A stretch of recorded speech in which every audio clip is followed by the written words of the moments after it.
चिंचवडकरांचा रोजचा ट्रॅफिकचा मनस्ताप आता कायमच संपणार आहे.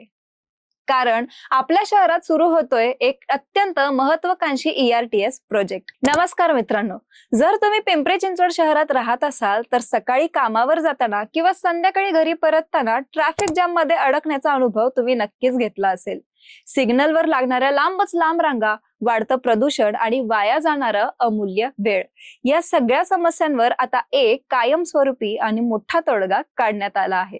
पिंपरी चिंचवड महानगरपालिकेच्या स्थायी समितीने शहराच्या अंतर्गत वाहतुकीला नवी दिशा देणाऱ्या अत्यंत महत्वाकांक्षी ERTS प्रकल्पाला अधिकृत मंजुरी दिली आहे. हा निर्णय पिंपरी चिंचवडकरांच्या दैनंदिन प्रवासाचा चेहरामोहरा कसा बदलणार आहे हे आज आपण या व्हिडिओमध्ये अगदी सोप्या भाषेत समजून घेणार आहोत. गेल्या काही वर्षात आपलं पिंपरी चिंचवड शहर हे देशातील सर्वोत्तम IT आणि औद्योगिक हब म्हणून उदयास आलं आहे.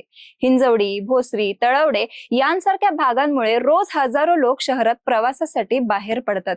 शहराचा विकास ज्या वेगाने झाला त्या वेगाने रस्त्यांवर गाड्यांची संख्याही प्रचंड वाढली. मुख्य रस्त्यांवर पडणारा हा ताण हळूहळू अंतर्गत रस्त्यांवरही दिसू लागला. मेट्रो आणि BRT सारख्या सुविधा शहरात आल्या असल्या तरी शहरातील एका कोपऱ्यातून दुसऱ्या कोपऱ्यात किंवा अंतर्गत भागात वेगाने पोहोचण्यासाठी अजूनही एक सक्षम आणि आधुनिक वाहतूक व्यवस्थेची गरज होती. हीच गरज ओळखून पिंपरी चिंचवड महानगरपालिकेने या नव्या ERTS प्रकल्पाची आखणी केली आहे. आता तुमच्या मनात प्रश्न आला असेल की हा ERTS नक्की काय प्रकार आहे. ERTS म्हणजे रॅपिड ट्रान्सिट सिस्टीम. ही एक अत्यंत आधुनिक, गतिमान आणि पर्यावरणाला पूरक अशी सार्वजनिक वाहतूक व्यवस्था आहे. ही यंत्रणा विशेषतः शहराच्या अंतर्गत भागांना एकमेकांशी थेट जोडण्यासाठी डिझाईन केली जाते. यामध्ये आधुनिक बस किंवा विशेष समर्पित कॉरिडॉरचा वापर केला जातो, जेणेकरून या गाड्या सामान्य ट्रॅफिक मध्ये न अडकता ठरवलेल्या वेळात प्रवाशांना त्यांच्या गंतव्यस्थानी पोहोचवू शकतील. स्थायी समितीचे सभापती अभिषेक गोविंद बारणे आणि महापालिका प्रशासनाने या प्रकल्पाला हिरवा कंदील दिल्याने आता या योजनेच्या कामाला प्रत्यक्षात गती मिळणार आहे. या ERTS प्रकल्पाचे अनेक मोठे फायदे पिंपरी चिंचवडच्या नागरिकांना होणार आहेत. पहिलं म्हणजे ही संपूर्ण यंत्रणा अत्यंत पर्यावरणपूरक असेल. दुसरं कारण म्हणजे ही यंत्रणा मेट्रो स्थानके, रेल्वे स्टेशन आणि मुख्य बस स्टॉपशी थेट जोडली जाईल, ज्यामुळे प्रवाशांना लाईट माईल कनेक्टिव्हिटी म्हणजेच घरापासून अगदी ऑफिसच्या दारापर्यंत सुलभ प्रवास करता येईल. तिसरं म्हणजे या बसेस किंवा गाड्या अत्याधुनिक तंत्रज्ञानाने सज्ज असतील, ज्यामध्ये डिजिटल तिकीट प्रणाली, रिअल टाइम ट्रॅकिंग आणि प्रवाशांच्या सुरक्षेसाठी विशेष सोयी असतील. विचार करा, जर तुम्हाला भोसरीवरून आकुर्डीला आणि पिंपरीवरून चिंचवडच्या अंतर्गत भागात जायचं असेल आणि त्यासाठी तुम्हाला ट्रॅफिकचा कोणताही त्रास न होता अत्यंत कमी वेळेत सुरक्षित प्रवास करता आला तर किती वेळ वाचेल.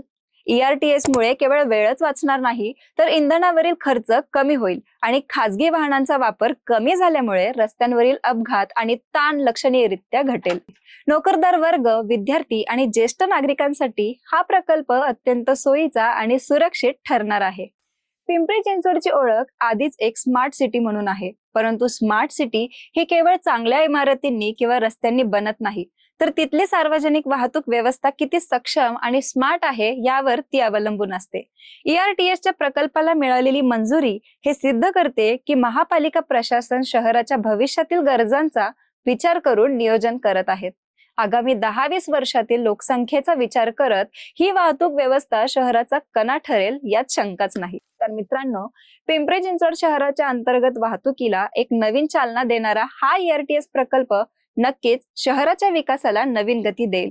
महापालिकेचा हा निर्णय आणि ही नवीन योजना तुम्हाला कशी वाटतेय? तुमच्या परिसरात अशा वाहतूक व्यवस्थेची किती गरज होती हे आम्हाला खाली कमेंट करून नक्की सांगा. जर तुम्हाला हा व्हिडिओ आवडला असेल आणि आपल्या शहराच्या विकासाची ही महत्वाची माहिती आवडली असेल तर व्हिडिओला नक्की लाईक करा. तुमच्या मित्रांसोबत आणि पिंपरी चिंचवडकरांसोबत शेअर करायला विसरू नका आणि आपल्या PCMC पल्स चॅनलला सबस्क्राईब करायला विसरू नका. धन्यवाद.